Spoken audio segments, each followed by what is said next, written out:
नमस्कार, स्वराज एक्सप्रेस के खास प्रोग्राम जनता मांगे जवाब में आपका स्वागत है। मैं हूं एसपी त्रिपाठी। वक्त इतना बेरहम हो जाएगा ये शायद ही किसी ने सोचा होगा। कोरोना के चलते देश भर में हालात इस कदर बिगड़ गए हैं कि तमाम व्यवस्थाएं चरमरा गई हैं। ऑक्सीजन के साथ जरूरी दवाओं की कमी इस कदर है कि संक्रमितों की सांसें तेजी से थम रही है। वाकई ये विपदा का वो वक्त है जब पल पल भारी है। स्थिति इतनी भयावह हो चुकी है कि ये संभाले नहीं संभल रही। लिहाजा अब लोग ऊपर वाले से ही दुआ कर रहे हैं कि काश वही कोई चमत्कार कर दे और कहर बरपाने वाले वायरस का विनाश हो जाए।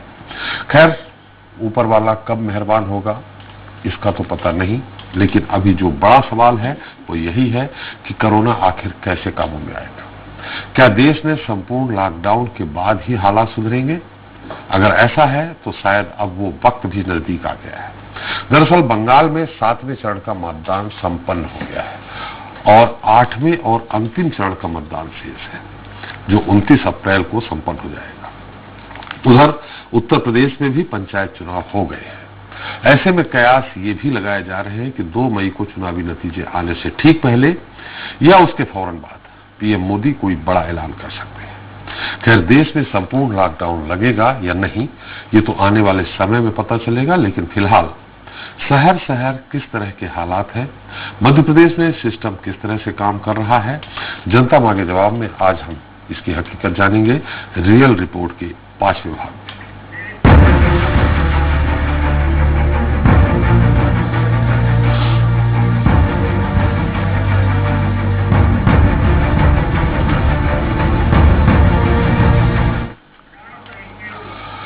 तो केंद्र से लेकर राज्य सरकारों की कड़ी कवायद के बावजूद कोरोना का कहर कम होने का नाम नहीं रहा। मौजूदा समय में तकरीबन सभी प्रदेशों की तस्वीरें भयावह है।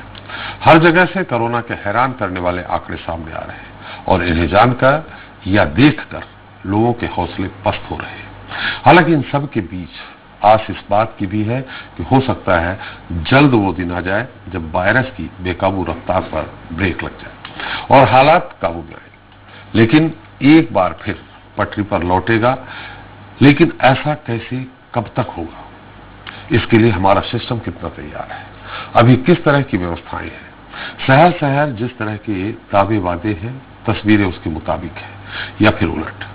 चलिए इसकी रियल रिपोर्ट जाने। उसके पहले मध्य प्रदेश छत्तीसगढ़ के साथ देश में कोरोना का जो ग्राफ है उसके बारे में जान लेते हैं। दिल्ली, महाराष्ट्र, मध्य प्रदेश, गुजरात, उत्तर प्रदेश, कर्नाटक, तमिलनाडु, केरल, राजस्थान, छत्तीसगढ़, आप देश के चाहे किसी भी राज्य का नाम ले लें, हालात हर जगह खराब हैं।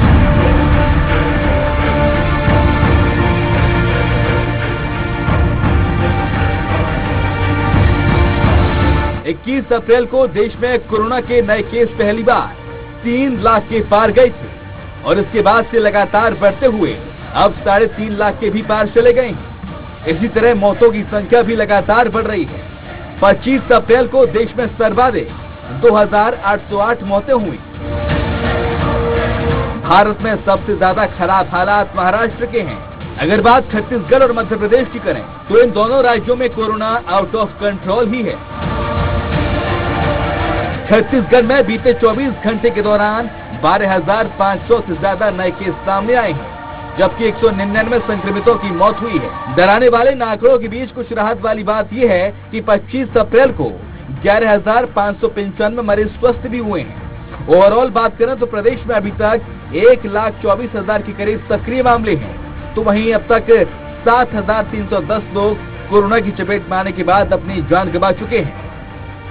छत्तीसगढ़ में कोरोना से सबसे ज्यादा खराब हालात रायपुर के हैं। यहाँ 15,000 से ज्यादा एक्टिव केस हैं और 2,000 से भी ज्यादा कोरोना पीड़ितों की मौत हो चुकी है। राज्य में कोरोना पर काबू पाने के लिए 20 से भी ज्यादा जिलों में लॉकडाउन को 6 मई तक बढ़ा दिया गया है। इधर मध्य प्रदेश में कड़ी कवायदों के बावजूद हालात सुधरने का नाम नहीं ले रहे हैं। 25 अप्रैल को राज्य में 13,601 नए मामले सामने आए, जबकि 92 संक्रमितों ने दम तोड़ा। तो वहीं बीते 24 घंटे के दौरान 11,324 मरीज स्वस्थ हुए हैं। लेकिन जिस तरह से एमपी में रोजाना कोरोना विस्फोट हो रहा है, उसके चलते कुछ सक्रिय मामलों में ज्यादा कमी नहीं आ पा रही। प्रदेश में फिलहाल 91,500 से अधिक एक्टिव केस हैं, जबकि मौतों का आंकड़ा 5100 के पार जा चुका है। मध्य प्रदेश में इंदौर और भोपाल में कोरोना का कहर सबसे ज्यादा है। इन दोनों जिलों में 12-12 हजार से भी ज्यादा संक्रमित मामले हैं। छत्तीसगढ़ की तरह एमपी में भी कई जिलों में लॉकडाउन बढ़ चुका है। कोरोना के बढ़ते नए केसों के बीच राज्यों की सरकार व्यवस्थाओं में लगातार बढ़ोतरी कर रही है। जगह जगह नए कोविड सेंटर बनाए जा रहे हैं। भोपाल की बात करें तो यहाँ बैरागढ़ के 3 ईएमई सेंटर में सेना द्वारा 150 बिस्तरों का आर्मी कोविड सेंटर शुरू किया गया है।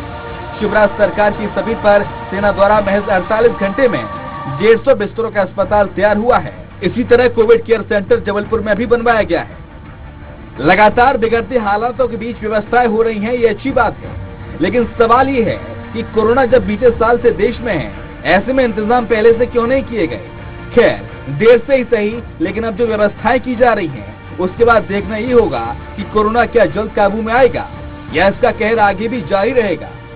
Bureau report, Swaraj express. तो मध्य प्रदेश में कोरोना की लहर के बीच सिस्टम किस तरह से काम कर रहा है, आज इसकी रियल रिपोर्ट जानने के लिए हम चाहेंगे उज्जैन, भिंड, दमोह, निवाड़ी, टीकमगढ़, सिवनी, बुरहानपुर और धार। लेकिन उसके पहले बात होगी प्रदेश के 4 महानगरों की, भोपाल, इंदौर, ग्वालियर और जबलपुर की, जहां से वास्तविक जानकारी देने के लिए स्वराज संवाददाता हमारे साथ जुड़ गए हैं। इसके साथ ही फोन पर पक्ष और विपक्ष की भी बात होगी। सबसे पहले इंदौर चलते हैं। अजहर, इंदौर की क्या हालात हैं? पहले से कुछ स्थिति काबू में आई है एक्टिव केसों में, मौत के मामले में और ऑक्सीजन की उपलब्धता के मामले में?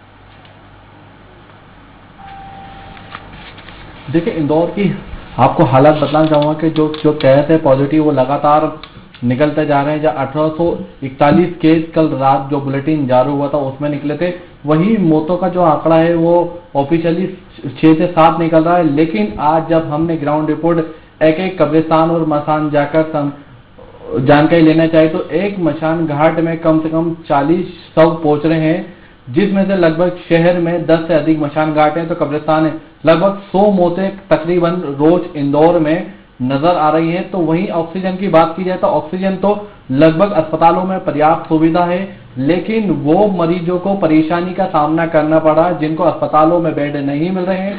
जो परिजन अपने मरीजों का उपचार घर करवा रहे हैं, लेकिन उनको घंटों धूप में खड़े रहकर एक बाटला भरवाना पड़ता है। लेकिन जब तक एक तरफ परिजन बाटले को लेकर भटकते हैं तो दूसरी तरफ मरीजों से सांसें दूर होती हुई नजर आ रही हैं। तो लगातार मौतों का आंकड़ा भी बराबर है। ऑक्सीजन की जो कमी जो नए केस आ रहे हैं उनमें हमें देखने को मिल रही है। तो वहीं लगातार जो पॉजिटिव केस है वो भी दिन पे दिन बढ़ते जा रहे हैं। जी अजहर, जिस तरह से बीच में हाहाकार मचा हुआ था रेमडेसिविर, हालांकि चिकित्सकों का, विशेषज्ञों का ये कहना है कि रेमडेसिविर इंजेक्शन लगा लेने से सब कुछ ठीक नहीं हो जाता। रेमडेसिविर इंजेक्शन तभी लगाए जब डॉक्टर बताए, जब उसकी जरूरत हो, नहीं तो उसके साइड इफेक्ट भी है। तो वहां क्या स्थिति है अभी? देखिए, फिलहाल में रेमडेसिविर की बात की जाए तो रेमडेसिविर के जो अब महामारी थी, जो एक आहार था, वो फिलहाल शहर में अब कहीं नहीं दिखाई दे रहा है। सिर्फ कालाबाजारी वाले ही मरीजों की जान के संग खिलवाड़ करते हुए नजर आ रहे हैं। जहां क्राइम ब्रांच ने 3 लोगों को भी गिरफ्तार किया है जो अब इंजेक्शन की जगह ग्लूकोज में रेमडेसिविर 33,000 रुपए में बेच रहे थे। तो फिलहाल में अस्पतालों में रेमडेसिविर की जो स्थिति है वो बराबर हमें देखने को मिल रही है। ऐसी बाहर जो पिछले 2 हफ्ते पहले हमें दिख रही थी कि लोग अपने आप में रेमडेसिविर ले जाकर अपने मरीजों को लगा रहे थे, घंटों लाइन में लग रहे थे, किसी न किसी तरह वो रेमडेसिविर पर्याप्त कर रहे थे, ब्लैक में पर्याप्त कर रहे थे, लेकिन उससे साइड इफेक्ट भी काफी थे। लेकिन जब से प्रशासन ने व्यवस्था करी है, व्यवस्था संभाली है, उससे रेमडेसिविर की जो स्थिति है वो बिल्कुल सामान्य दिखाई दे रही है। जी चलिए, मतलब रेमडेसिविर के लिए कम से कम नहीं भटक रहे हैं, ये राहत वाली खबर है। ऑक्सीजन भी जितने प्राइवेट और सरकारी अस्पताल हैं उसमें ऐसी खबर तो नहीं है कोई कि ऑक्सीजन लेवल लोगों का कम हो गया है, ऑक्सीजन नहीं मिल पा रहे हैं लोगों को, बीमारों को, जिसके कारण वो दम तोड़ रहे हैं? देखिए, ऑक्सीजन की बात की जाए तो ऑक्सीजन उन लोगों को नहीं मिल पा रहे हैं जिन लोगों को अस्पताल में बेड नहीं मिल पा रहे हैं। वो परिजन हालात है, मजबूर हैं कि अपने घर पे ही उपचार करवा रहे हैं। उनको ऑक्सीजन के लिए एक एक बाटला लेने में और उनको भरवाने में काफी जद्दोजहद का सामना करना पड़ा है। लेकिन अस्पतालों की बात की जाए तो अस्पतालों में लगभग देखने को मिल रहा है कि हर अस्पताल में ऑक्सीजन की जो मात्रा है वो पर्याप्त है। बड़े बड़े प्लांटों से ऑक्सीजन समय पर अस्पतालों में पहुंच रहा है, लेकिन जब तक वो मरीज जिनको अस्पताल में एंट्री नहीं मिलेगी उनकी मौत का होना आंकड़ा एक जोड़ता जाएगा। जी चलिए, आप हमारे साथ बने रहिए, कुछ होगा तो मैं फिर से आपसे पूछता हूँ। दुर्गेश गुप्ता है, भोपाल की क्या स्थिति है दुर्गेश? बिल्कुल, जिस तरीके से त्रिपाठी जी देखा जा रहा है कि राजधानी भोपाल की यदि हम बात करें तो लगातार यहां पर पॉजिटिविटी रेट जो है वह बढ़ता जा रहा है। यह बात हालांकि अलग है कि पिछले सप्ताह से देखा जा रहा है कि जो स्वस्थ होने वाले जो मरीज हैं उनका आंकड़ा बढ़ा है। करीब 1200 मरीज इस हफ्ते में प्रतिदिन स्वस्थ होकर ठीक होकर घर जा रहे हैं, लेकिन वहीं पर यदि पॉजिटिविटी रेट देखा जाए तो करीब 1800 के पार यह आंकड़ा प्रतिदिन जा रहा है। वहीं यदि हम जान गंवाने वालों की बात करें तो कोरोना की चपेट में आकर ऑफिशियल तरीके से जो सरकारी आंकड़े जारी होते हैं उसमें 3 से लेकर 5 तक मौतों का आंकड़ा है।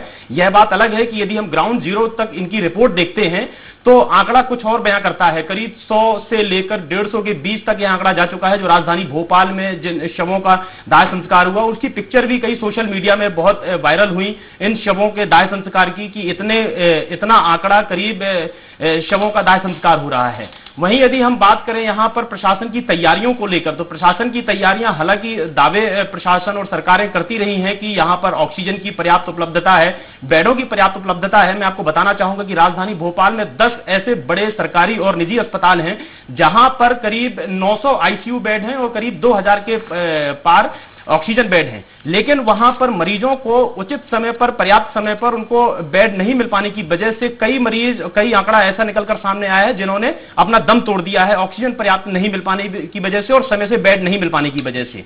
तो कहीं ना कहीं सरकारी जो दावे हैं इन आंकड़ों में, ये आंकड़े पोल खोलते हुए नजर जरूर आते हैं सरकारी दावों की कि हर जगह बेड उपलब्धता है, बेड उपलब्ध है, मरीज यदि जाएगा तो उसको बेड मिल जाएगा। लेकिन देखा जाता है कि मरीज जब वह अचानक उसकी स्थिति खराब होती है कोरोना की वजह से और वह एम्बुलेंस में ही करीब 3 से 4 घंटे तक वह अस्पतालों के चक्कर काटते काटते हुए उसकी स्थिति खराब हो जाती है।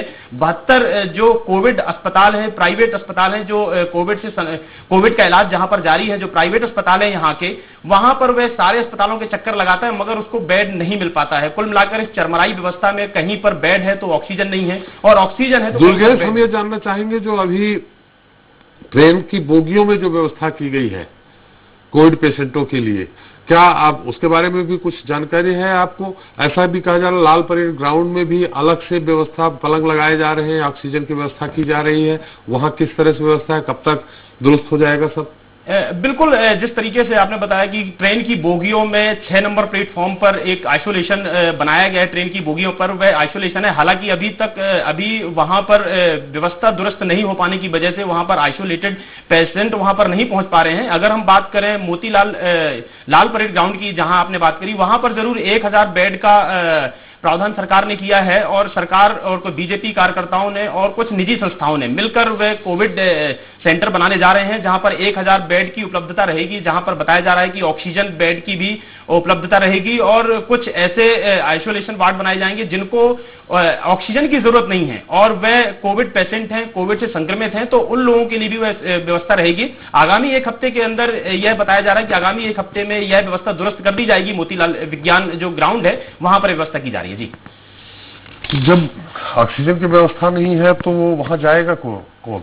वो घर में आइसोलेट होंगे लोग। बिल्कुल, जिस तरीके से देखा जा रहा है कि एक्चुअली में जो हो रहा है, जीरो ग्राउंड की रिपोर्ट जो हम लोग देखते हैं कि जो होम आइसोलेटेड होते हैं, इस बार का जो नया स्ट्रेन है विद 5 दिन के अंदर में स्थिति इतनी खराब कर देता है कि वह अस्पताल पहुंचते पहुंचते उसको ऑक्सीजन नहीं मिल पाती है और वह दम तोड़ देता है।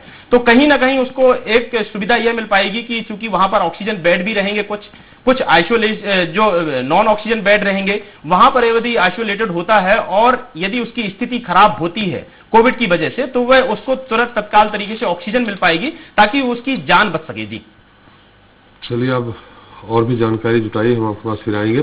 अरविंद हमारे साथ हैं। अरविंद, जबलपुर की क्या स्थिति? कुछ राहत भरी खबर है? स्थिति तो जहां जहां से खबरें आ रही हैं बहुत ही भयावह है, दिल्ली की भी बहुत भयावह है। अलग अलग जो स्मशान घाट हैं उसमें अब टोकन लेने पड़ रहे हैं लोगों को, जैसा कि हमें जानकारी मिली है। जबलपुर में कुछ स्थिति पहले से बेहतर हुई है क्या? एक जगह पर सर बेहतर हुई है स्थिति यहाँ पर, वो ये कि जो पिछले 24 घंटों में जो स्वस्थ मरीज है उनकी संख्या 907 है और जो संक्रमित पाए गए हैं वो 807 है। ये बढ़िया खबर है, ये राहत भरी खबर है जी। और जो खराब खबर है वो ये है कि बीते 24 घंटों में या 12 घंटों में यदि शवों के प्रोटोकॉल के तहत जिन शवों का अंतिम संस्कार हुआ उनकी संख्या यदि मैं आपको बताऊं तो वो 56 है। ये एक दुख भरी खबर है जो अभी तक ठीक नहीं हो पा रही है। और बीते 24 घंटों में कुल 8 लोगों की संक्रमण की वजह से मौत हुई है। एक्टिव केस 6,663 है, सस्पेक्टेड केस 1,230 है और जो होम आइसोलेशन में लोग हैं वे 4,680 हैं। रेमडेसिविर इंजेक्शन 1,320 बांटे गए हैं आज पूरे दिन में सुबह से लेकर शाम तक और 59 हॉस्पिटल्स में इनकी डिमांड की गई थी। सरकार ने 59 हॉस्पिटल्स में ये रेमडेसिविर इंजेक्शन पहुंचा दिए हैं।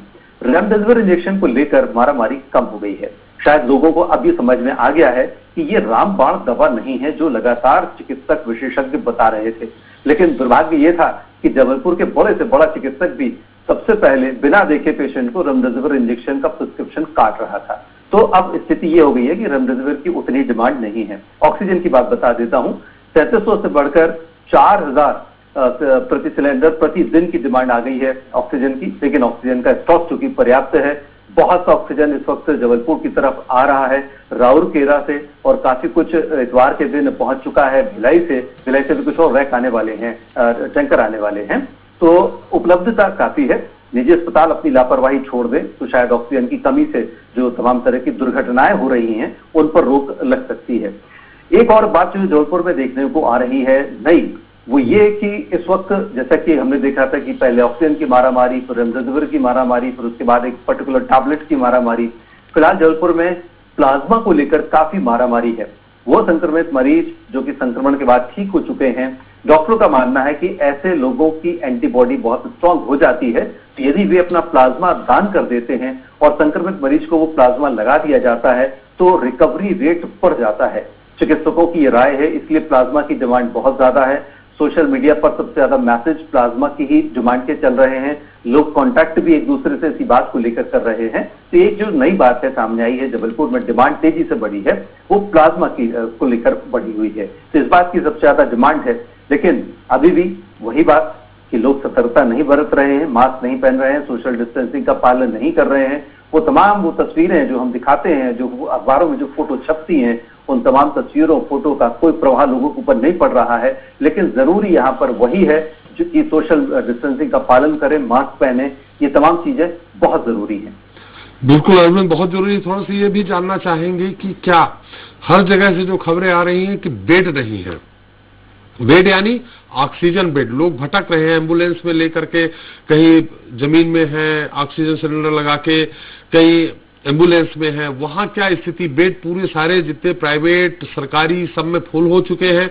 हालांकि आपने बहुत अच्छी खबर बताई है कि जो डिस्चार्ज हुए हैं वो ज्यादा है और जो संक्रमित हुए हैं कम है, और जो संक्रमित हुए हैं उसमें बहुत सारे ऐसे लोग होंगे जो होम आइसोलेट होंगे। तो मुझे लगता है बेड अब थोड़ी बहुत खाली होने लगे होंगे। बिल्कुल सर, यहाँ पर ऐसी स्थिति तो अब नहीं है कि एम्बुलेंस में कोई पेशेंट वेट कर रहा हो। यहाँ पर लगभग 3000 से ज्यादा टोटल यदि हम कोविड-19 जो हॉस्पिटल्स हैं, रिकॉग्नाइज्ड प्राइवेट और गवर्नमेंट के जो हॉस्पिटल्स हैं, उनमें 3000 से ज्यादा बेड हैं, 2200 से ज्यादा ऑक्सीजन बेड हैं और लगभग उनमें जो स्थिति चल रही है 97% इन सब में बेड फुल हैं। मतलब 3% बेड फिर भी खाली है। यानी इमीडिएटली यदि रात में 12 बजे भी यदि किसी को ऑक्सीजन बेड की जरूरत पड़ती है तो उन्हें 2 या 3 बार की कोशिशों के बाद वो ऑक्सीजन बेड मिल जाता है। फिलहाल अभी जबलपुर की स्थिति पिछले बीते 24 घंटों की मैं बता रहा हूं, यानी रविवार की शाम से लेकर यदि हम देखें अभी तक, तो ये स्थिति यहाँ पर है। इमीडिएटली यदि कोई डिमांड कर रहा है तो उसको ऑक्सीजन बेड या तो शासकीय अस्पतालों में या निजी अस्पतालों में बराबर मिल रहा है। कम से कम इतना फिलहाल एक बड़ा फर्क हम जबलपुर में यहाँ पर देख सकते हैं। तो ये तो स्थिति यहाँ पर है। वेंटिलेटर की थोड़ी सी दिक्कत है, लेकिन वेंटिलेटर के लिए डॉक्टर्स ने उपाय ये किया हुआ है कि वो शिफ्ट कर लेते हैं। जैसे ही वो देखते हैं कि अब थोड़ा सा रिकवर या रिस्टोर हो रहा है पेशेंट, तो उसको वेंटिलेटर से निकालकर उसका वेंटिलेटर जो एकदम इमीडिएट आवश्यकता वाला पेशेंट होता है उसको दे देते हैं, और जब तक में उसको जो दूसरा पैक होता है ऑक्सीजन जो कैरी करके लेके जाया जाता है उस सपोर्ट पर उसको रख दिया जाता है। इस तरह से डॉक्टर्स काफी व्यवस्था यहाँ पर ऑक्सीजन को लेकर कर रहे हैं। क्योंकि ऑक्सीजन की कमी तो है नहीं, इंस्ट्रूमेंट की यदि कमी पड़ रही है, ऑक्सीजन बेड की कमी पड़ रही है, तो उसको इस तरह से इंतजाम करके मैनेज किया जा रहा है और मरीजों की जान बचाने की कोशिश की जा रही है। वही मैंने आपसे पहले कहा ना सर कि यदि निजी अस्पताल अपनी लापरवाही छोड़ दें और तमाम तरह की ध्यान देने लगे तो निश्चित रूप से जो दुर्घटनाएं होती हैं, जो जिनको लेकर बार बार हमें दिखाना पड़ता है और अफसोस जाहिर करना पड़ता है, तो शायद इस तरह की बातें ना हो। सतर्कता सबसे पहली चीज है। दूसरी बात ये, एक जो अच्छी बात आ रही वो ये कि सेना ने भोपाल में तो बना ही दिया है अपना एक सेंटर, जबलपुर में ही जल्दी उनका सेंटर तैयार होने वाला है। अभी ज्यादा जानकारी जबलपुर के संबंध में हमको नहीं मिल पाई है, लेकिन जैसे ही सेना के द्वारा वो जानकारी दी जाएगी तो निश्चित रूप से एक बहुत बड़ी राहत मिलेगी। यहाँ पर एक बार फिर से वो सेंटर चालू हो जाएगा। एमपीबी का बहुत बड़ा सेंटर मुख्यालय, जैसा आप जानते हैं, मुख्यालय जबलपुर में है। तो पहले बीच में अभी वहां पर अस्पताल उनका बंद कर दिया गया था क्योंकि वहां पर मेडिकल स्टाफ की कमी थी, लेकिन अब वहां पर बिजली मुख्यालय में का जो सबसे बड़ा हॉस्पिटल है, काफी सुविधा संपन्न हॉस्पिटल है, वो उसको बंद कर दिया गया था। लेकिन पिछले 2 दिनों में शनिवार की शाम को उस हॉस्पिटल को फिर से चालू कर दिया गया है। तो वहां पर भी मरीज जा रहे हैं, वहां पर भी ऑक्सीजन की पूरी उपलब्धता है, ऑक्सीजन बेड भी वहां पर है। तो कुल मिलाकर ये कहा जा सकता है कि फिलहाल ऑक्सीजन बेड की कमी से किसी मरीज की सांस नहीं थमेगी।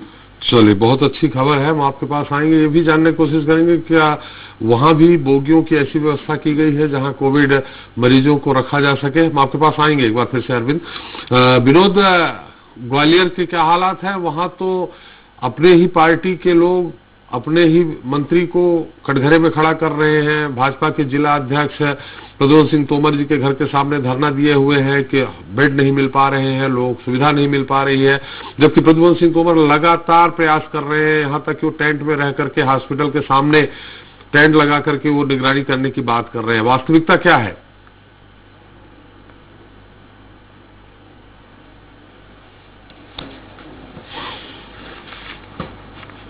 देखिए त्रिपाठी जी, पहले तो मैं एक अच्छी खबर से भी शुरुआत करूंगा कि 1208 पॉजिटिव आए हैं, उसमें से 1107 घर गए हैं। ये अच्छी खबर है। लेकिन अब हम 3 दिन पहले चलेंगे। शुक्रवार की रात को ग्वालियर के सबसे बड़े अस्पताल जयरोग अस्पताल में अचानक ऑक्सीजन खत्म हो जाती है। जो आईसीयू वार्ड है जिसमें सामान्य मरीज भर्ती हैं, इतनी भगदड़ मच जाती है कि जो मरीज के परिजन है वो अपने हाथों से वेंटिलेटर और मरीजों को लेकर बाहर निकलकर दूसरी बिल्डिंग में शिफ्ट होने के लिए जाते हैं। इस बीच 3 लोगों की मौत हो जाती है। रात भर ये पूरा हंगामा चलता रहता है। सुबह भी स्थिति ये रहती है कि कई प्राइवेट नर्सिंग होमों पे ऑक्सीजन खत्म हो जाती है और कई नर्सिंग होम संचालक मरीजों को डिस्चार्ज करने लगते हैं। तो शनिवार की जो दिन था पूरा और शाम तक वो काफी परेशानी भरा रहा। रविवार को हुआ ये कि शाम के समय खुद देवेश शर्मा हैं, जो कि भारतीय जनता पार्टी के पूर्व जिला अध्यक्ष हैं, वो अचानक रात में 11 बजे मंत्री प्रद्युम्न सिंह तोमर हैं उनके बंगले 38 नंबर के सामने पहुंच गए और बिस्तर लगाकर वहां पर लेट कर धरना देने लगे। आनंद फानंद में मंत्री भी मौके पर पहुंच गए और जैसे ही माहौल का पता लगा, कांग्रेस के विधायक सतीश अग्रवाल भी पहुंच गए और उनके साथ बैठने लगे।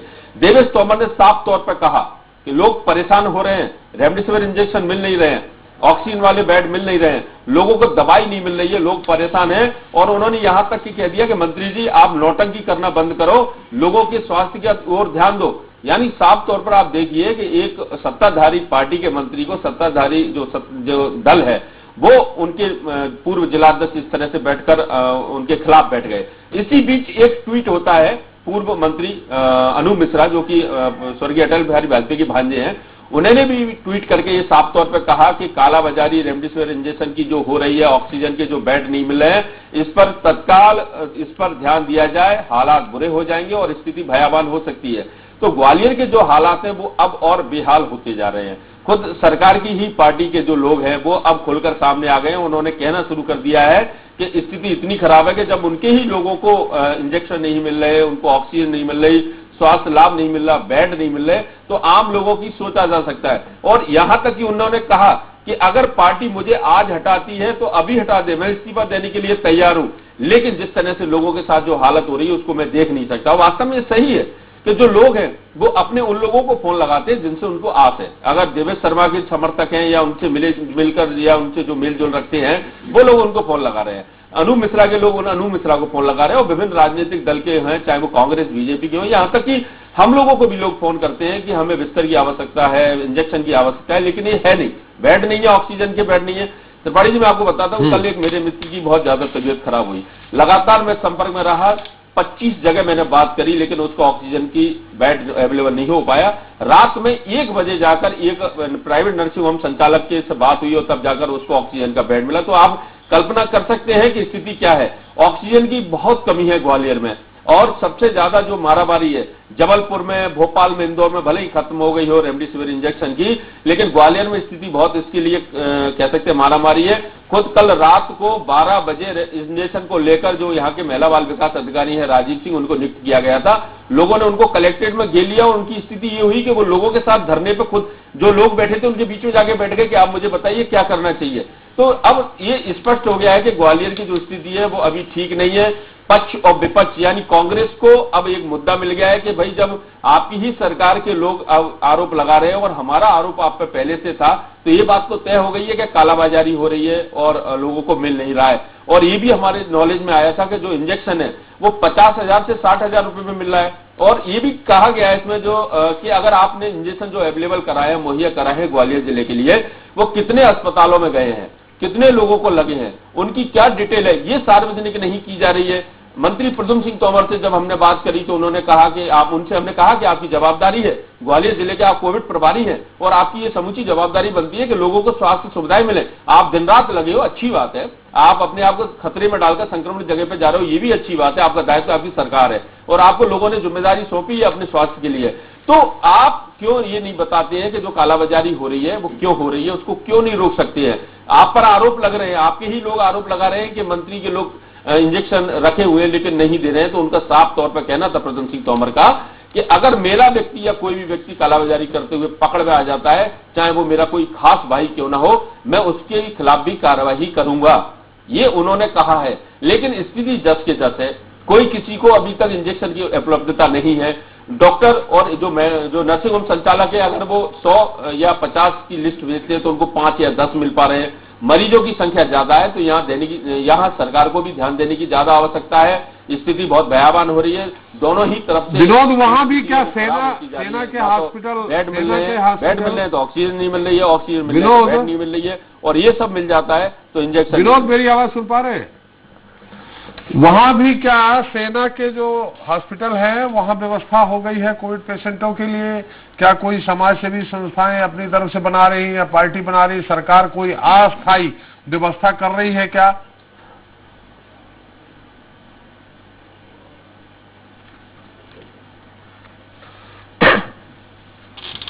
देखिए, जो सेना के अस्पताल है उनमें चर्चा अभी चल रही है क्योंकि उनके खुद के भी जो लोग हैं उनको वहां रखा जा रहा है। इसके अलावा जो समाज सेवी संस्थाएं हैं उनकी तरफ से आइसोलेटेड सेंटर बनाए गए हैं, लेकिन ऑक्सीजन की आवश्यकता है लोगों को इस समय। और लोगों को ये है कि अगर आइसोलेट होना है तो वो घर पे ही हो सकते हैं। ऑक्सीजन की उनको आवश्यकता है, उचित उनको स्वास्थ्य की आवश्यकता है। हालांकि LNIPE में कुछ जो ग्वालियर शहर के व्यवसायी हैं उन्होंने 100 बेड का अस्पताल बनाया। इसके अलावा जो एक सिंधिया समर्थक नेता है उन्होंने 200 बेड का अस्पताल जो मेला फैसिलिटी सेंटर में उसमें बनाया है। पूर्व विधायक है मुन्ना लाल गोयल, उनके द्वारा सुरौल क्षेत्र में बनाया जा रहा है। विनोद, बहुत अच्छी बात है, आप लोग नजर बनाए रखें। बहुत बहुत धन्यवाद विनोद आपका, अजहर आपका, अरविंद जी आपका और दुर्गेश आपका सारी जानकारी देने के लिए। हमारे साथ भारतीय जनता पार्टी के प्रवक्ता श्री दुर्गेश केसवानी जी जुड़ गए हैं, हमारे साथ कांग्रेस के भी प्रवक्ता दुर्गेश शर्मा जी जुड़ गए हैं। केसवानी जी, निश्चित तौर पे जिस तरह से पब्लिक त्राहि कर रही है, त्राहिमाम कर रही है, इसमें किसका दोष आप मानते हैं? देखिए, महामारी है, निश्चित तौर पे इससे सबको मिलजुल कर निपटना होगा, लेकिन अगर ऑक्सीजन की कमी के कारण लोग दम तोड़ रहे हैं तो निश्चित तौर पे ये ऑक्सीजन की कमी क्यों हुई, दूरदर्शिता क्यों नहीं बरती गई? आज से 2 महीने 3 महीने पहले क्यों आपके स्पेशलिस्ट जो विशेषज्ञ है उन्होंने अंदाज नहीं लगाया कि क्या स्थिति हो सकती है, ऐसे में ऑक्सीजन की अतिरिक्त व्यवस्था की जाए? दुर्गेश जी, केसवानी जी। देखिए त्रिपाठी जी, निश्चित ही जैसा आपने कहा कि यह महामारी है, बीमारी नहीं जी। महामारी एकदम आई, जो प्रयास थे हमारी सरकार ने मिलकर प्रयास किए। फिर आप ऑक्सीजन के लेवल की बात करो, ऑक्सीजन की बात करो, चाहे रेमडेसिविर इंजेक्शन की बात करो, चाहे बेड बढ़ाने की बात करो, हर मोर्चे पे सरकार ने अपना काम किया है। 1 अप्रैल पे हम कहाँ थे त्रिपाठी जी? 1 अप्रैल में हमारे पास कुल मिला के 20,000 बेड से आज 45,000 से ज्यादा बेड हमारे। तो ऑक्सीजन की जो आपूर्ति थी 9 अप्रैल को जो थी 130 मेट्रिक टन थी, आज हम 405 और 600 मेट्रिक टन की बात पहुंचे। तो सभी सेवाओं को दुरुस्त करते हुए सभी इसको किया गया है। सिर्फ मेरा आपके चैनल के माध्यम से मैं सबसे पहले तो आपके चैनल को भी साधुवाद दूंगा जो मास्क के अभियान के लिए सतत प्रयास कर रहा है। अभी कुछ दिन पूर्व भी आपका कार्यक्रम था, आपने उसमें भी प्राथमिकता से मास्क को लेकर सब बातें की। तो एक जन संदेश जो आपने देना चाहा था, निश्चित रूप से वो जनता के बीच में है। सभी मास्क अवश्य पहने, 2 गज दूरी है जरूरी, उसको पालन करना है। साथ ही साथ हाथों को बार बार सैनिटाइज करते रहना है। और वैक्सीनेशन जो एक ड्राइव चल रही है पूरे विश्व ही सब उसमें लगे हुए हैं और हमारे देश में भी वो चल रहा है, तो उन सबको हमने पालन करते हैं। ये चीज अलग है केशवानी जी। निश्चित तौर पे आपने कहा कि 1 अप्रैल को हमारे पास जितने बेड थे आज उससे डबल ट्रिपल बेड हो गए हैं। जितनी आप ऑक्सीजन पहले पैदा कर रहे थे, जितना उत्पादन कर रहे थे, उसका 4 गुना बढ़ गया है। लेकिन यही जो 4 गुना बढ़ गया है, डिमांड के अनुसार आप आपाधापी में आपने जल्दी में जो किया है, अगर ये जनवरी से आप अलर्ट हो जाते। खैर ये हमारा सवाल नहीं है दुर्गेश शर्मा जी, इस समय राजनीति का सवाल नहीं है, पक्ष विपक्ष की बात नहीं है, इस समय मिलजुल करके बात करने की है। हालांकि जो महामारी जिस तरह से लोग त्राहिमाम कर रहे हैं उसमें किसको दोषी मानते हैं? सर, सरकार की तरफ से या भारतीय जनता पार्टी की तरफ से दोषी तो सिर्फ जनता है। और यदि मेरी माने या मेरी पार्टी की मानी जाए, नहीं, जनता तो दोषी है दुर्गेश शर्मा जी, जनता दोषी है। सिर्फ जनता दोषी है। नहीं, जनता दोषी है, इसलिए भी दोषी है कि वो कोविड गाइडलाइन जो है उसका पालन नहीं कर रही है जनता। मैं आदरणीय में वहीं आ रहा था, आप मेरी बात पूरी आ जाने दें फिर आप बोलेंगे। जी नहीं, बिल्कुल आप पूरी बात कर लीजिए, मैं सवाल ही नहीं करूंगा आपसे, आप पूरी बात करिए। जी, जनता दोषी है, मान लिया। जी, जनता दोषी क्यों है ये क्यों नहीं सोच रहे हम? जनता ने आपको पूरा सहयोग दिया था जब आपने लॉकडाउन किया। कोई व्यवस्था नहीं दी, उसके बावजूद सब घरों में रहे और हम कोविड से जीते। दोबारा कोविड महामारी पलट के आएगी, ये मेडिकल साइंस वैज्ञानिक पूरा वर्ल्ड चिल्ला के कह रहा था। पर मजबूरी थी, हम कुछ कर नहीं सकते थे क्योंकि हमको पश्चिम बंगाल में भी और मध्य प्रदेश को दमोह में भी चुनाव लड़ना था। तो हमारी एक मजबूरी थी, हम चुनाव लड़ रहे थे। अब रही जनता की बात, तो साहब जनता इसलिए दोषी है कि जब सरकार ने कह दिया कि स्विमिंग पूल खोल दिए और वो स्विमिंग पूल में चले गए, जब सरकार ने कह दिया मॉल खोल दिए वो मॉल में चली गई, जब सरकार ने कह दिया कि अब स्कूल लगा देना चाहिए, बड़ी क्लासेस तो लगना शुरू भी हो गई थी। तो जब सरकार ने जनता को कह दिया कि हमने सब चीज शिथिल कर दी है, अब कोई दिक्कत ही नहीं है, तो ये सब सिस्टम का है। सिस्टम ने इस बात को जनता को एहसास कराया कि अब कोई परेशानी है नहीं, आप जिम भी जा सकते हो, आप स्विमिंग पूल में भी जा सकते हो। अब मुझे कोई ये बता दे स्विमिंग पूल में सोशल डिस्टेंसिंग कैसे पालन होगी? अंदर पानी के अंदर आदमी पहुंचने के बाद में कौन सी सोशल डिस्टेंसिंग का पालन? मतलब आप स्विमिंग पूल और जिम ये नहीं खोले जाते तो ये नहीं फैलता? केवल एक चीज को पकड़ के अपन बात करें तो उचित अर्थ नहीं निकलेगा आदमी।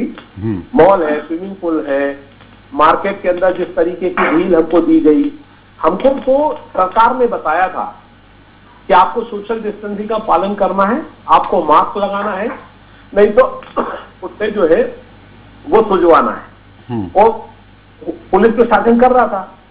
फिर उसके बाद में सरकार ने ही हमको बताया कि अब कोई जरूरत नहीं है।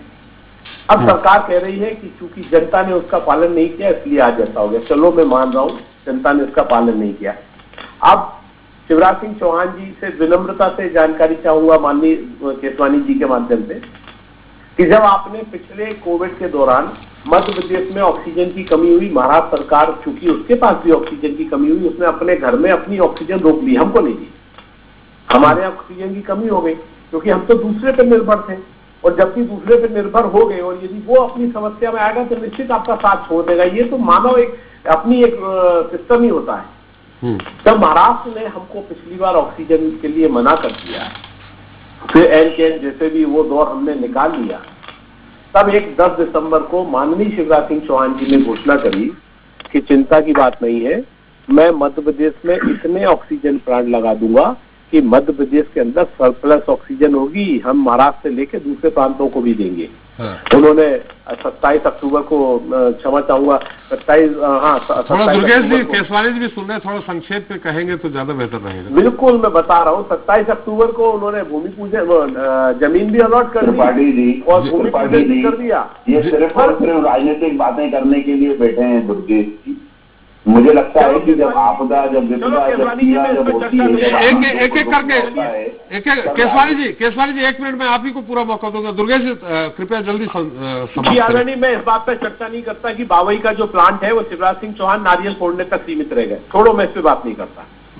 पिछला जो पीरियड निकला, स्वास्थ्य मंत्री दमोह में प्रचार कर रहा था जब कोविड पीक पर था, और आज हम पीक से ऊपर हैं, मतलब हम बहुत तेजी से कोविड की गिरफ्त में जा रहे हैं। चलिए दुर्गेश जी, शर्मा जी, जी केसवानी से उत्तर ले लें, केसवानी जी से उत्तर ले लें। केसवानी जी, निश्चित तौर पे जो दुर्गेश शर्मा जी आरोप लगा रहे हैं, कहीं न कहीं ठीक है, जनता का दोषी है, लेकिन दोषी यहाँ सिस्टम भी है, इसलिए कि हमने दूरदर्शिता, दूरंदेशी, हिकमत अमली, इसका हमने इंतजाम मैंने नहीं सोचा। हमने नहीं सोचा कि आज से 2 महीने बाद, 3 महीने बाद, जबकि WHO सब लोग चेता रहे थे कि दूसरी लहर ज्यादा खतरनाक होगी, तो आपको सोचना था ना कि ऑक्सीजन की कितनी बड़ी मात्रा हमको चाहिए।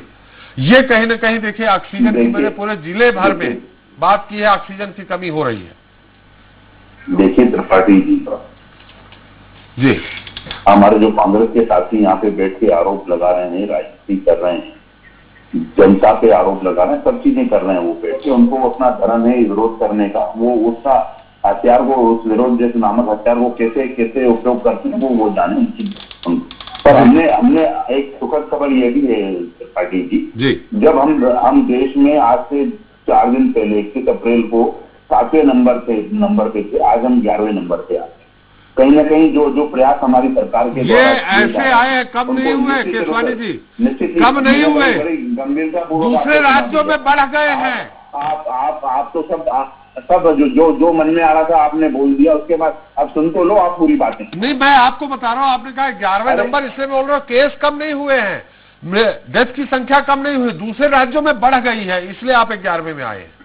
नहीं, पॉजिटिविटी रेट भी जो है ना, वो भी निश्चित रूप से बढ़ता जा रहा है। उस चीज को जो 80.41 था ठीक होने का, अब 80.91 हो गया त्रिपाठी जी। कहीं ना कहीं जो सुधार के कार्य किए जा रहे हैं वो किए जा रहे हैं, और आप बिल्कुल आप समझिए, चाहे रेमडेसिविर इंजेक्शन की बात हो, चाहे ऑक्सीजन की बात हो, चाहे बेडों की व्यवस्था करने की बात हो, चाहे आइसोलेटेड सेंटर बनाने की बात हो, माननीय मुख्यमंत्री जी माइन्यूटली उन चीज को, बिल्कुल माइन्यूट से आके माइक्रो जिसे कहते हैं हम, उस पे आके बैठकों की समीक्षा कर रहे हैं, दिशा निर्देश दे रहे हैं, हर चीज की व्यवस्था वो सुनिश्चित कर रहे हैं कि प्रदेश की 8 करोड़ जनता को तकलीफ नहीं हो, दुख नहीं हो, दर्द नहीं हो, हम वो सब कर रहे हैं। पर मेरे कांग्रेस के साथी यहाँ पे राजनीतिक बातें कर, ये महाराष्ट्र की बात क्यों नहीं कर रहे? चलो आपकी कांग्रेस को दूरदर्शी की, अगर आप राजनीतिक बातें ही कर रहे हो, तो आपने छत्तीसगढ़ में क्यों नहीं किया, पंजाब में क्यों नहीं किया, आपने महाराष्ट्र में ये आपका सही सवाल है आपका, ये सही सवाल है। हर राज्यों के मुखिया जो थे,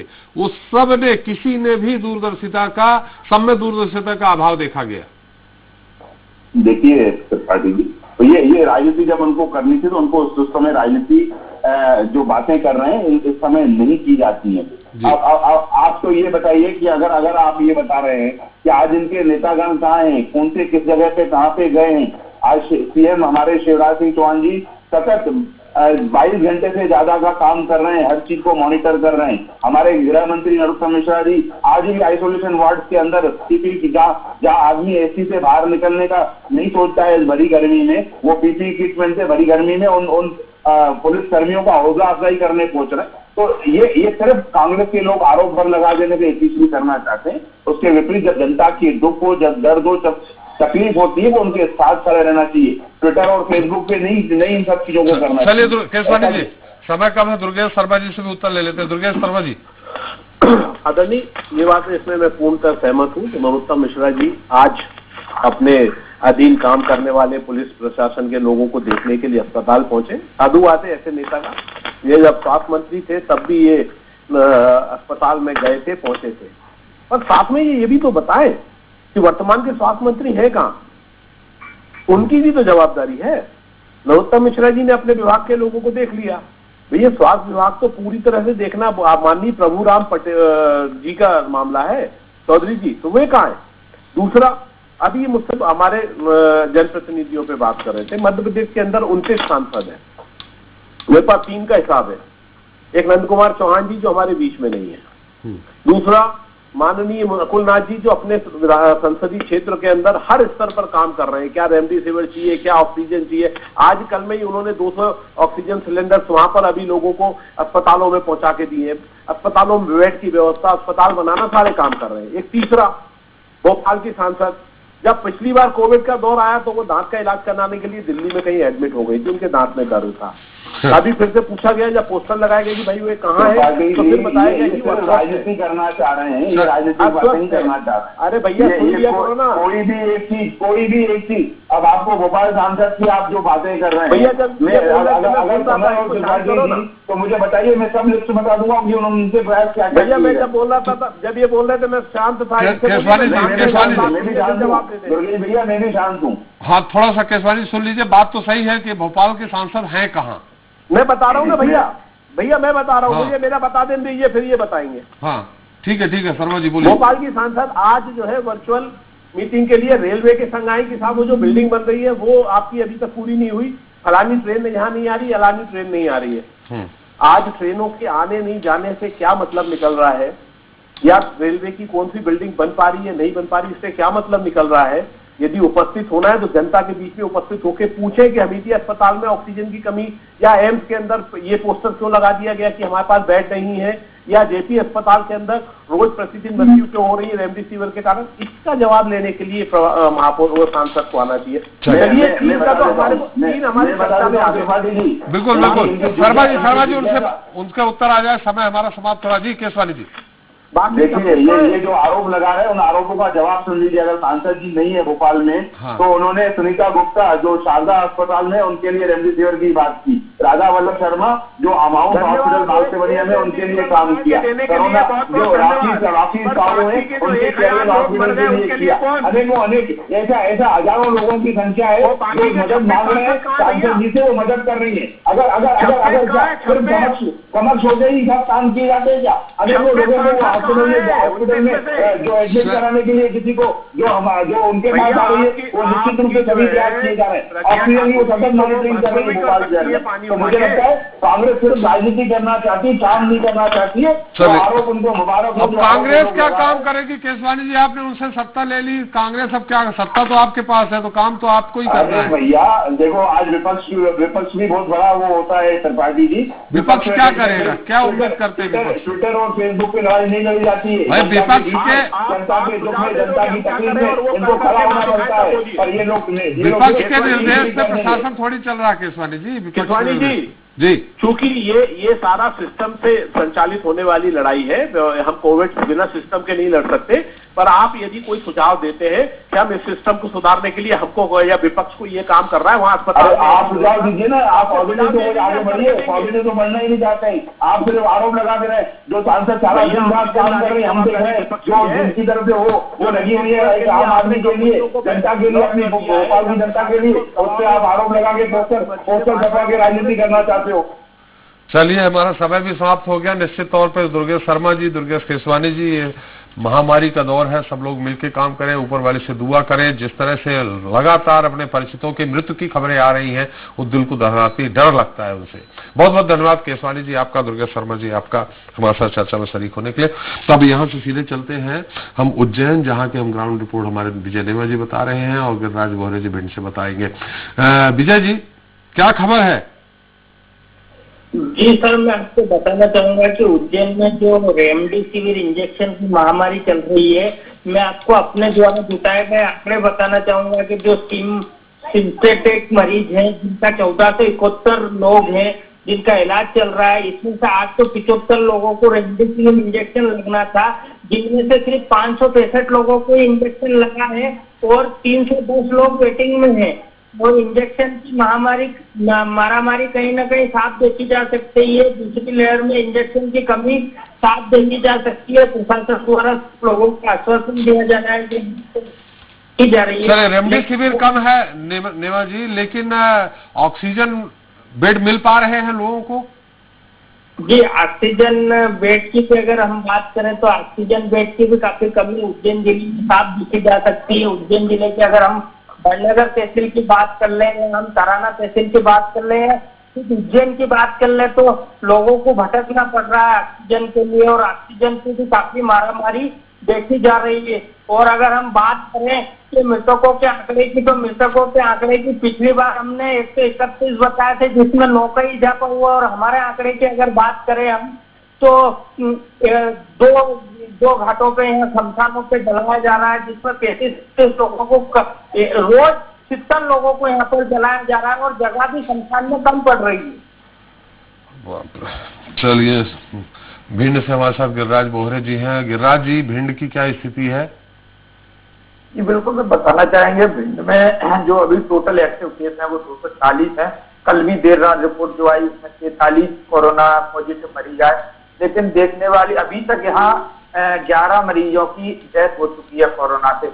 लेकिन सबसे अहम बात यह है, देखने वाली बात ये होगी, भिंड में जिला प्रशासन के कहना है कि ऑक्सीजन पर्याप्त है, रेमडेसिविर इंजेक्शन पर्याप्त है, सारी व्यवस्थाएं चाक चौबंद है, क्योंकि यहाँ पॉजिटिव मरीजों की संख्या अभी इतनी नहीं है। लेकिन फिर भी यहाँ प्रतिदिन 1-2 मरीज लापरवाही से, ऑक्सीजन की लापरवाही से, ऑक्सीजन न मिलने के कारण, कहीं ना कहीं किसी भी अभाव में या मेडिसिन न मिलने के कारण यहाँ प्रतिदिन 1-2 मरीजों की नियमित मौत हो रही है। और इसको क्यों लापरवाही क्यों? गिरिराज, आप बोल रहे हैं मरीजों की लापरवाही यहाँ क्यों हुई? ऑक्सीजन न मिलने से। ऑक्सीजन तो जो आपके यहाँ कोविड सेंटर, कोविड हॉस्पिटल बनाए गए होंगे, वहां से अगर बेड नहीं मिला तो ऑक्सीजन नहीं लग पाई होगी ना उनको। ऑक्सीजन लगाने के बाद ऑक्सीजन खत्म हो जाती है, तो परिजन जब ऑक्सीजन दूसरा सिलेंडर मांगते हैं अस्पताल प्रबंधन पर, तो अस्पताल प्रबंधन दूसरा सिलेंडर उपलब्ध नहीं करा पाता है। 1-1, 1.5 घंटे के बाद अस्पताल प्रबंधन ऑक्सीजन उपलब्ध करा पाता है, जबकि ऑक्सीजन की पर्याप्त मात्रा होने के बावजूद भी अस्पताल प्रबंधन में लापरवाही का आलम देखने को मिल रहा है, जिससे यहाँ पर प्रतिदिन 1-2 मौतें हो रही हैं केवल लापरवाही की वजह से। यहाँ ऑक्सीजन पर्याप्त मात्रा में, रेमडेसिविर इंजेक्शन पर्याप्त मात्रा में। तो क्या आप अभी इस बात को लेके आज भी मंत्री अरविंद भदौरिया ने क्राइसिस मैनेजमेंट मीटिंग में भी CMHO अजीत मिश्रा को निर्देशित किया था, तो क्या जांचें नहीं हो रही हैं? यहाँ लोग जांचें कराने जाते हैं तो उनको थोड़ी बहुत दवाई देकर उनको वहां से भगा दिया जाता है, बोल दिया जाता है कि आपकी जांच नहीं हो पाएगी। तो कहीं ना कहीं जांचों का जो सिलसिला वो भी बहुत धीमा चल रहा है। अच्छा, आप ये बताइए कि आप कोई मरीज जाता है तो उसको हॉस्पिटल में जगह मिल जाती है क्या आराम से?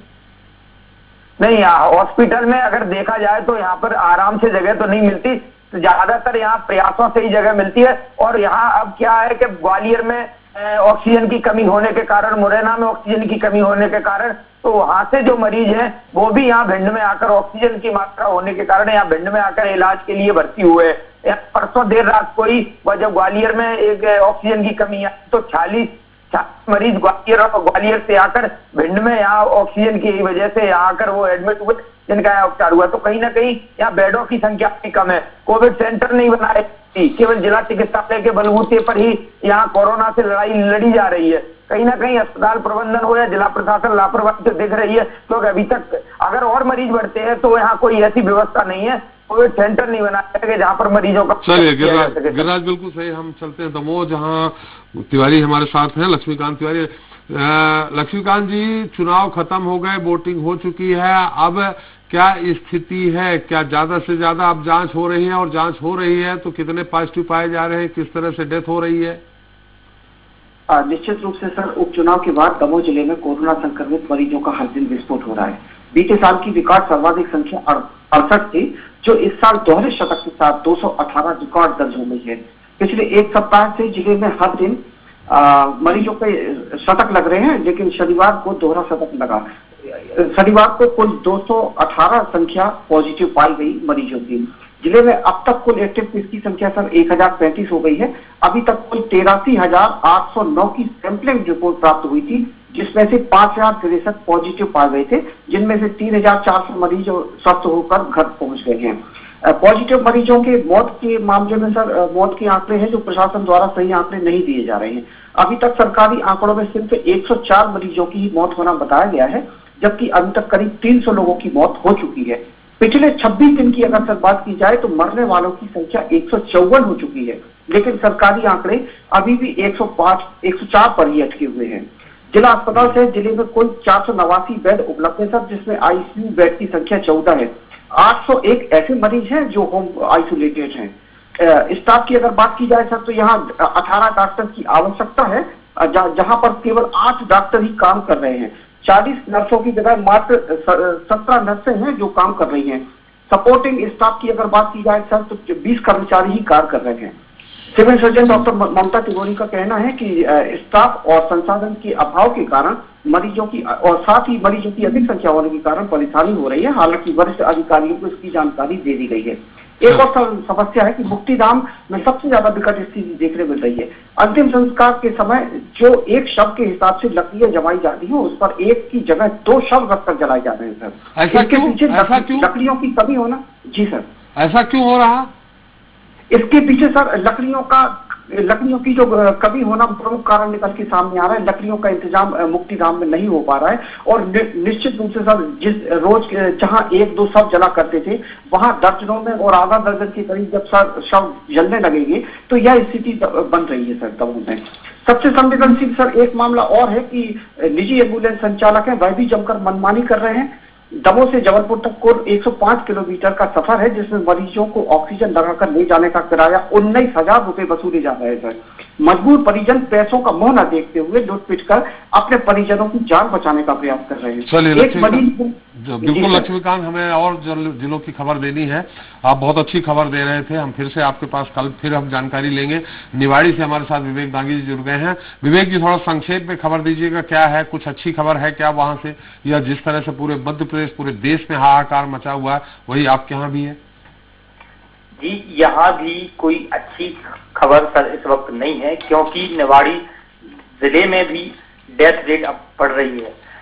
शासन केवल 4 ही यहाँ डेथ बता रही है, जबकि 10 से ऊपर कम से कम 15 लोगों जहाँ से जानने वाले लोग हैं उन्होंने बताया है कि 10 से 12 या 15 लोगों की, मेरी नॉलेज में, पर्सनल नॉलेज में ये मुझे जानकारी है। चलिए, निवाड़ी में विडंबना सर ये है कि निवाड़ी जिला 2 साल हो गए, लेकिन चिकित्सा सुविधा के नाम पे यहाँ कुछ भी नहीं है। टीकमगढ़ मेडिकल के नाम जिला अस्पताल से ही यहाँ सुविधाएं संचालित हो रही हैं। हर केस रेफर हो रहे हैं। यहाँ ऑक्सीजन प्लांट तो बनाया जा रहा है, लेकिन सर सबसे बड़ी समस्या ये है कि आज तक यहाँ पर 8 बेड ऑक्सीजन के पिछले साल कंप्लीट हो गए थे, एक भी मरीज को वहां पर शिफ्ट क्यों नहीं किया गया?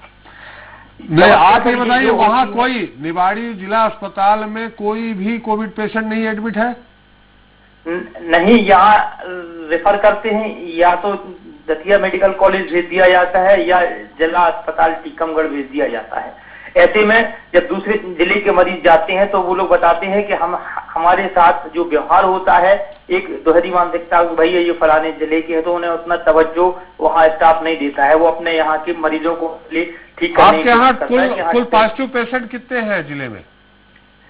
यहाँ पर एक्टिव जो सर अभी है 300 के आसपास हो गए हैं, और जो 500 के आसपास भी आंकड़ा अब हो सकता है।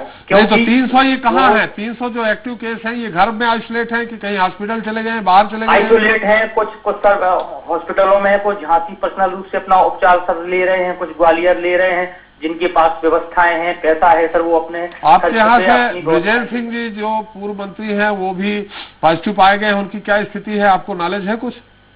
जी सर, उनकी स्थिति अब वहां पर बेहतर है। पहले वो ग्वालियर ट्रीटमेंट ले रहे थे, उसके बाद उन्हें कुछ आराम सा हुआ तो ये वापस दोबारा घर आए तो उन्हें फिर से तकलीफ हुई।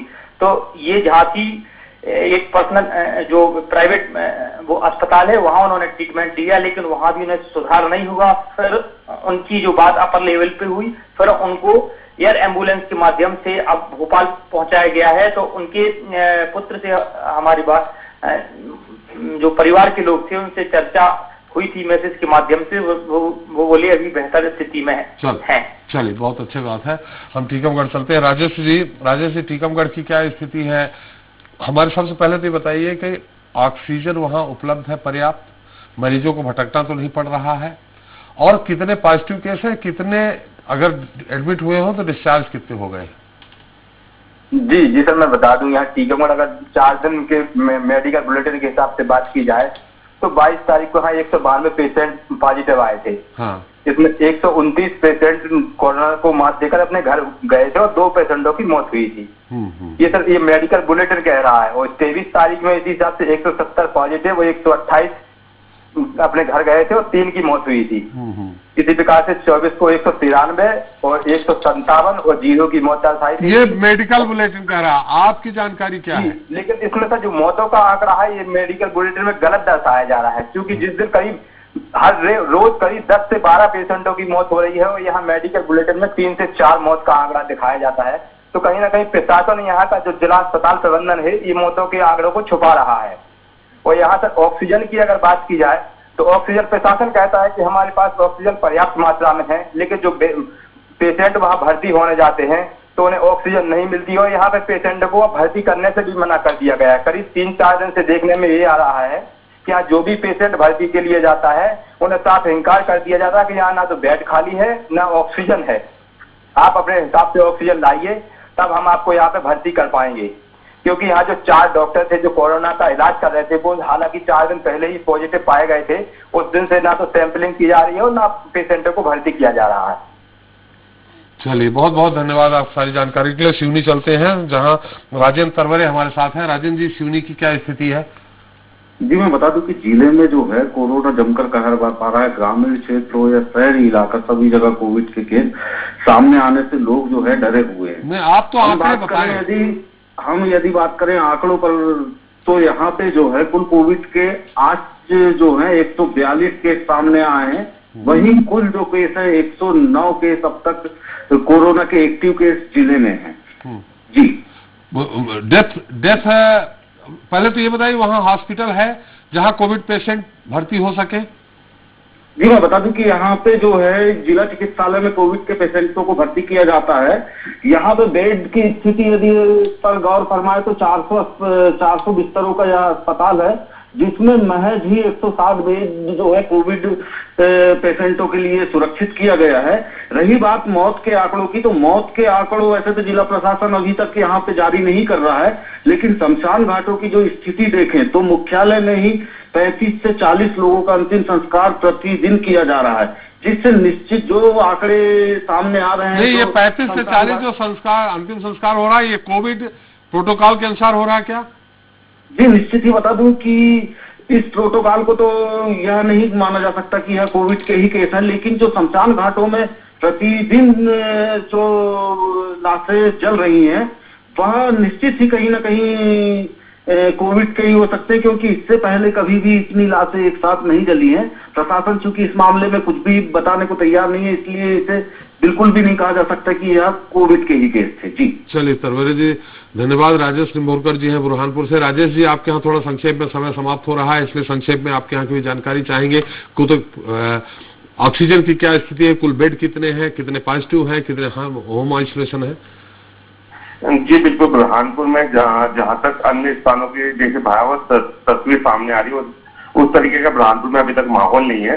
बुरहानपुर में अब तक कुल 2059 एक्टिव केस पाए गए, जिसमें करीब 1835 मरीज स्वस्थ होकर घर लौट चुके हैं। साथ ही अभी बुरहानपुर जिले में 189 एक्टिव केसेस है, जिनका जो कि कुछ होम आइसोलेट है और करीब 40 से 50 ऐसे मरीज है जिनका कि अस्पतालों में इलाज चल रहा है। साथ ही जैसे ऑक्सीजन की कमी या इंजेक्शन या दवाइयों की कमी की यदि बात करें तो बुरहानपुर में अब तक ऐसी कोई स्थिति देखने को नहीं आई है। जिला प्रशासन काफी सतर्क नजर आ रहा है। जिस तरीके से उन्होंने एक 40 जो अस्पताल में बेड है कोविड पेशेंटों के लिए फुल है क्या, और ऑक्सीजन की मात्रा है पर्याप्त? जी बिल्कुल, बुरहानपुर में अभी काफी बेड खाली है और साथ ही ऑक्सीजन की भी अभी तक यहाँ पर कोई कमी देखने को नहीं मिली है। साथ ही बुरहानपुर में अभी एक ऑक्सीजन प्लांट बनाने की बहुत ही स्पीड में काम चल रहा है। आने वाले चलिए वो तो जब बनेगा तब बनेगा। अभी तो आजकल में जो ऑक्सीजन की कमी हो रही सब जगह, तो अभी अब आवश्यकता है 1-2 दिन 3 दिन 4 दिन के अंदर। बहुत बहुत धन्यवाद निम्भोरकर जी, हम फिर आएंगे आपके पास निश्चित तौर पर, फिर सारी जानकारी लेंगे 1-2 दिन के अंदर। हम धार चलते हैं, कपिल तिवारी हमारे साथ है। कपिल जी, अब धार की स्थिति क्या है, थोड़ा संक्षेप में बता दीजिए।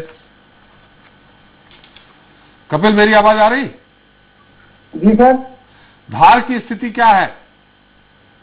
धार की स्थिति सर बताना चाहूंगा कि अभी तक कोरोना मरीजों की जो संक्रमित मरीजों की संख्या है वो लगातार बढ़ती जा रही है। हाँ ठीक है, और कितने मरीज हैं? उन संक्रमित मरीजों की व्यवस्थाएं करने में असमर्थता, बिल्कुल असमर्थ नजर आ रहा है। ये सब जगह पूरे देश का ये हाल है। कपिल जी, हम ये जानना चाहेंगे कि आपके यहाँ कुल पेशेंट कितने हैं और कितने बेड हैं कोविड पेशेंटों के लिए? मैं आपको बताना चाहूंगा कि पिछले 24 घंटे में पूरे जिले में 255 संक्रमित मरीजों की संख्या हेल्थ बुलेटिन में आई थी। हाँ। जिले में टोटल 1295 संक्रमित मरीजों की संख्या है। क्या वहाँ कोविड पेशेंटों के लिए बेड उपलब्ध हो जा रहा है? कोविड हॉस्पिटल है क्या वहाँ पे? जिला चिकित्सालय में कोविड पेशेंट एडमिट हो रहे हैं कि प्राइवेट नर्सिंग होमों में भी हो रहे हैं? 533 मरीज जो है हाँ। वो अस्पताल में भर्ती है, निजी और सरकारी अस्पताल में भर्ती है। हाँ। और 729 मरीज जो है वो होम आइसोलेटेड किए गए हैं। तो जैसे बाकी जगह ये चल रहा है कि ऑक्सीजन बेड नहीं मिल पा रहा पेशेंटों को जिनको जरूरत है, क्या वहाँ भी इस तरह का नजारा देखने को मिल रहा है? ऑक्सीजन को लेकर समस्याएं तो बरकरार है। जो आइसोलेटेड, होम आइसोलेटेड जो मरीज है उनको ऑक्सीजन की समस्या बरकरार है, नहीं मिल पा रही है और न ही प्रशासन इतनी व्यवस्था कर पा रहा है अभी फिलहाल। बहुत बहुत धन्यवाद कपिल जी आपका। हमारे सारे जितने संवाददाता जिला सभी का एक बार फिर से धन्यवाद सारी जानकारी देने के लिए। तो कोरोना के चलते हालात तेजी से बिगड़ रहे हैं।